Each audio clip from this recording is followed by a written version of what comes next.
हम सबों का सौभाग्य है कि हम में से कितने लोगों ने, आज भी जो लोग यहाँ उपस्थित हैं, कितने लोगों ने साहब का सानिध्य प्राप्त किया, कितने लोगों ने उनकी बातों को सुना। इन आंखों से हमने उस ऊर्जा को इस जमीन पे देखा है जिसने शिव की बात की है, जिसने शिव की शिष्टता को उतारा है।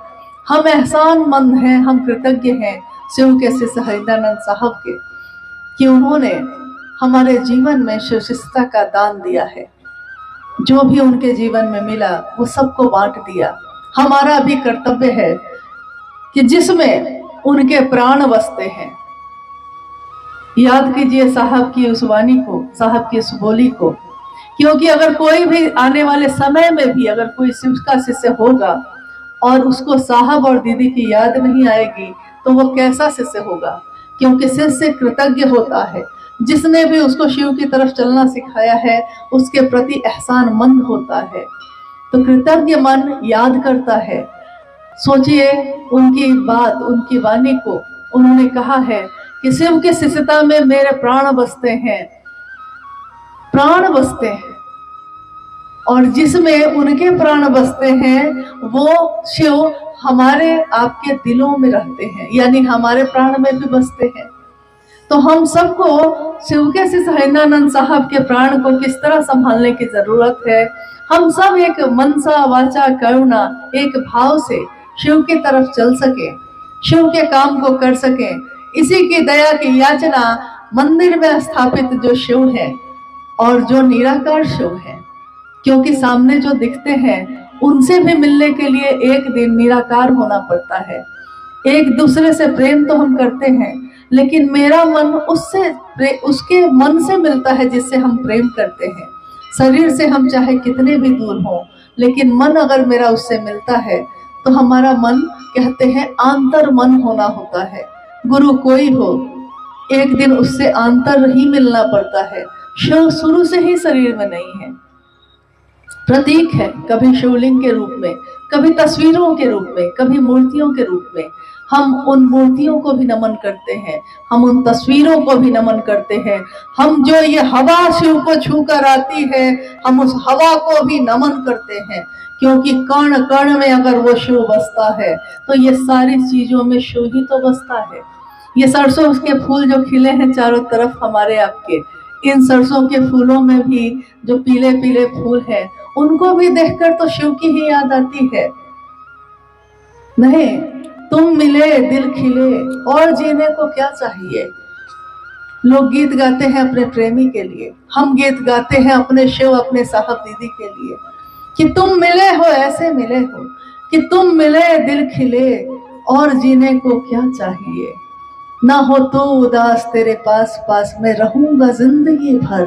साहब हरिदानंद जी ने कहा है हम सभी शिव शिष्यों को कि उदास मत होना, मैं जिंदगी भर तुम्हारे साथ ऐसे ही चलता रहूंगा जैसे शिव चलते हैं। शिव की सत्ता, शिव के लोग, शिव के गण, शिव के शिष्य भी वैसे ही चलते हैं। ये एक जन्म का रिश्ता नहीं है, जन्मों जन्मों का रिश्ता है, और जन्मों जन्मों तक ये जीवात्मा मेरे अंदर जो है, आपके अंदर जो है, ये जीवात्मा चाहे जितने भी शरीर बदल ले, लेकिन एक बार इसने साहब हरिदानंद जी का संग ले लिया है तो वो जब तक हम शिव से हो नहीं जाएंगे वो हम लोगों को छोड़ेंगे नहीं। क्योंकि उन्होंने कहा है ये कि मैं शिव से बनाकर ही छोड़ूंगा आप लोगों को।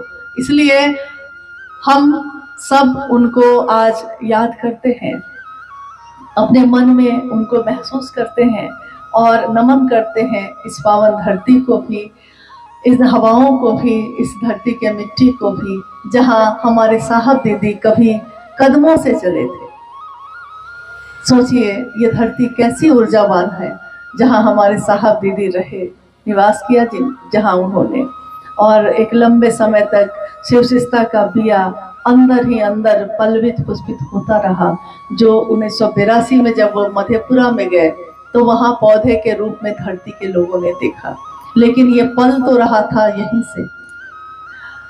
आज की ये जो बात हो रही है बिना आयोजित, इसमें मैं आप लोगों से क्या कहूँ, शायद इतनी व्यवस्था यहाँ के गुरु भाई गुरु बहन नहीं कर सके होंगे, लेकिन जो भी किया होगा इन्होंने, जितनी भी जगह बनाई होगी, हमारा मन एहसानमंद है कि यहाँ पाटन के रहने वाले गुरु भाई गुरु बहनों ने, पूरे पलामू जिले ने या उसके आसपास के जिलों ने जो भी महादेव के काम के लिए अपनी सहभागिता दी है, अपना सहयोग दिया है, हम सब उनके कृतज्ञ हैं।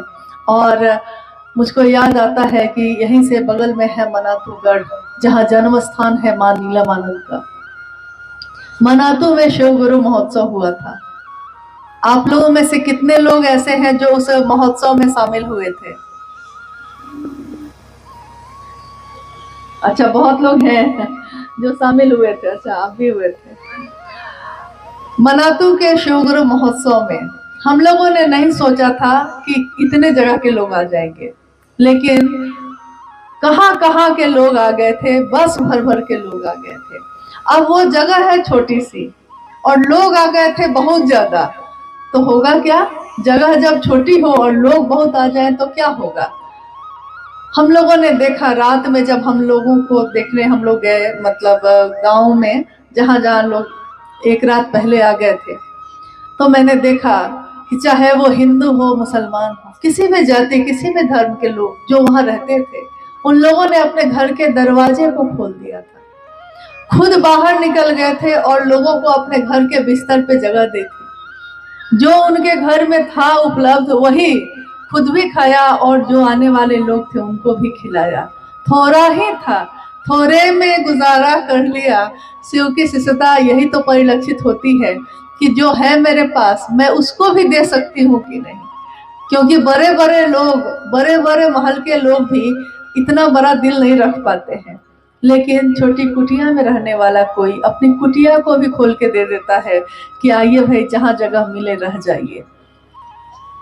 तो शिव शिष्यता ऐसी ही होती है, जहां जाइए जगह हो ना हो जगह बन जाती है।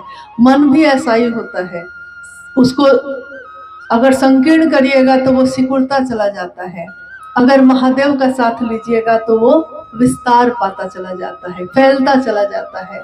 मन ही है, एक दिन सिर्फ अपने व्यक्तिगत चीज को पकड़ता है, एक दिन ऐसा होता है कि पूरे जगत का भला सोचता है, पूरे जगत के लोग शिव की ओर चले इसकी कोशिश करता है, अपने व्यक्तिगत अहंकार को एक तरफ रख देता है और शिव के लिए झुक जाता है। शिव के लिए झुकने वाला किसी के सामने झुकता है। जिसने शिव को चाहा है वो दुनिया से क्या चाहेगा, लेकिन वो ये जरूर चाहेगा कि जिस शिव को मैंने चाहा है दुनिया के लोग भी उसको चाहे। तो हमारा यहाँ आना भी, आपका यहाँ आना भी तभी कृतार्थ होगा, कभी कभी ये उतरेगा हमारे जीवन में जब हम साहब हरिनानंद जी के संकल्प पे अक्षरशः उतर सके। जो उन्होंने कहा है, जो उन्होंने चाहा है, हम भी वही कर सके। क्योंकि प्रेमी का लक्षण भी यही होता है कि तुम दिन को अगर रात कहो तो रात कहेंगे, जो तुमको हो पसंद वही बात कहेंगे। तो साहब हरिनानंद जी को क्या पसंद है? आप लोग बोलिए, क्या पसंद है? खुद भी शिव के शिष्य बनिए और दूसरों को भी प्रेरित करिए। तो साहब हरिनानंद जी ने ही शिव को गुरु बनाया और दूसरों के जीवन में बांटा। शिव गुरु है ये बात सबसे पहले इस दुनिया में किसने कही? इतना धीरे क्या बात है। मतलब देखिए, यही बात है जो इंसान में एक है, विशेष उसका गुण है। क्या?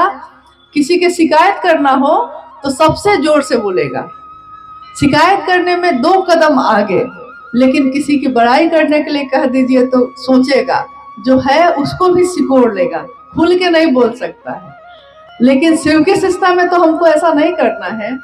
हम सबों को, इस जगह पे उपस्थित जितने भी लोग हैं, हम सबों को ये याद रखना पड़ेगा, क्योंकि बार बार ये याद करने की जरूरत है। जगत है ना, हर कुछ देर के बाद हम भटक जाते हैं, कभी इसके पीछे जाने लगते हैं, कभी इसके पीछे, कभी मेरे पीछे, कभी उनके पीछे।